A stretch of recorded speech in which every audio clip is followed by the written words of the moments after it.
రాజు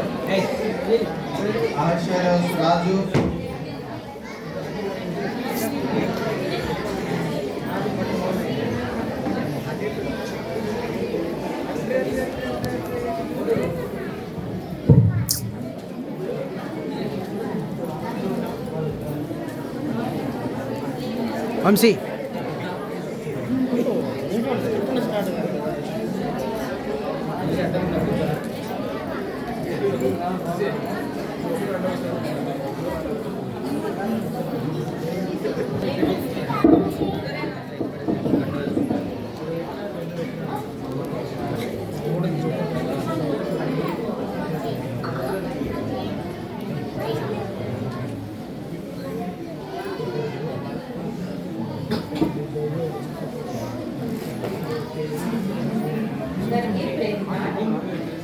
పిల్లలు ఎస్ఏ ఉపవాస ప్రార్థన విజయం చేయకముందు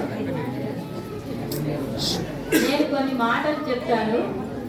ఆ మాటలను మీరు శ్రద్ధగా వినాలా, చూడాలా. అప్పుడు ఈ స్కిట్ మీకు బాగా అర్థమవుతుంది. అది శూషన్ కోట. ఆ శూషన్ కోట పట్టణంలో యూదులు నివాసం చేస్తూ ఉన్నారు. ఆ యూదులలో మొర్దెకాయ్ అనే ఒక యూదుడు ఉన్నాడు.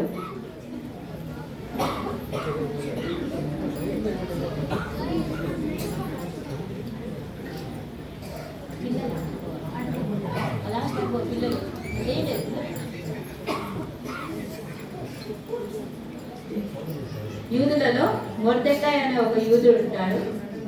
ఆ యూదుడు అహష్వేరోషు రాజుతో తన పీఠం హెచ్చింపబడిన హామాను అనే మంత్రికి వంగకయు నమస్కారం చేయకయు ఉండుట హామాను చూచి తన మనసులో కోపగించుకొని ఈ మొర్దెకాయను మాత్రం చంపుట స్వల్ప కార్యమని అనుకొని తన జనులు ఎవరైనది తెలుసుకొని ఆ జనులను అదారు అను మాసము 13వ తారీఖున సంహరించవలనని రాజుతో మాట్లాడవలనని రాజు దగ్గరికి వెళ్ళి రాజుతో మాట్లాడి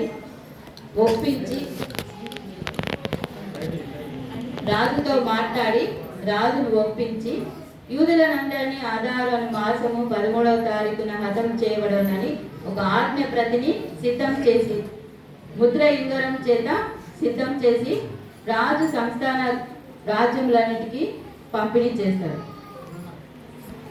పంపబడిన ఆజ్ఞ ప్రతిని మొర్దెకాయ్ చూచి విషయం తెలుసుకొని మేము ఆధారు మాసము 13వ తారీఖున హతం చేయబడాలని ఉండే అయ్యో అని తలచి తన బట్టలు చింపుకొని గోనెపట్ట ధరించుకొని రోదనం చేస్తారు. అక్కడున్న యూదులు వారు కూడా బట్టలు చింపుకొని గోనెపట్ట ధరించి రోదనం చేస్తారు. కీర్తనలు 50వ అధ్యాయం 15వ వచనంలో ఉన్న రీతిగా ఆపత్కాలమందు నీవు నన్ను గూర్చి మొరపెట్టుము, నేను నిన్ను విడిపించేదను, నీవు నన్ను మహిమపరచెదవు. ఆ వాక్య ప్రకారం యూదులు మొరపెట్టినప్పుడు కలిసి అందరూ మొరపెట్టినప్పుడు దేవుడు వారి మొరను విని వారిని విడిపిస్తాడు. దేవుడు వారి ప్రార్థన ఆలకించాడు. వారు దేవుని మహిమపరిచారు. ఆపత్కాలంలో కష్టకాలంలో మనం కలిసి దేవునికి మొరపెట్టినప్పుడు దేవుడు మనల్ని విడిపించి రక్షించగలడన్న సత్యాన్ని ఈ యొక్క స్కిట్ ద్వారా పిల్లలు మనకు తెలియజేస్తారు. పిల్లలు స్కిట్ స్టార్ట్ చేస్తారు. అందరూ చూడండి. అయ్యో మన పరిస్థితి ఎలా చేయాలబ్బా? రాజు ప్రతి ఆత్మ కోట్లో పంపాడే, సంహరించమన్నాడంట. అయ్యో అయ్యో మమ్మల్ని ఎవరు రక్షిస్తారు? దేవుడా మమ్మల్ని కాపాడు. అయ్యో మన పరిస్థితి ఇట్లా చేయాలబ్బా. రాజు ఆజ్ఞ ప్రతి కోటలో పంపాడే. మనం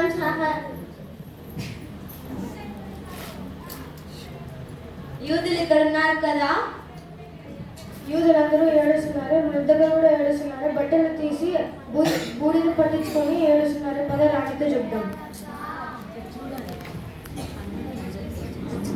రాణిగారు ముద్దకాయ చింపుకొని బూడిదను పూసుకొని గోనె బట్టలు కట్టుకొని ఏడుస్తున్నారు. అలాగా, సరే. హతాకు ఇట్రా. చెప్పండి ఎస్తేర్ రాణి గారు. ఇదిగో ఈ బట్టలను తీసుకువెళ్ళి మొద్దకాయ గారికి ఇచ్చి ఆ గోనె బట్టను తీసివేసి ధరించమని చెప్పు. అలాగే ఎస్తేర్ రాణి గారు. ముద్దకయ్య ఆ బట్టలు తీసివేసి బట్టలు ధరించాలంట. నాకు ఈ బట్టలు వద్దు.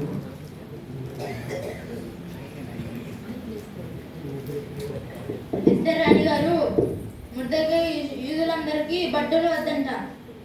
ఎందుకు? ఒకసారి కనుక్కొని రాకు. అలాగే ఎస్తేర్ రాణి గారు. ముద్దకయ్య గారు బట్టలు ఎందుకు వద్దంటో చెప్పాలంట.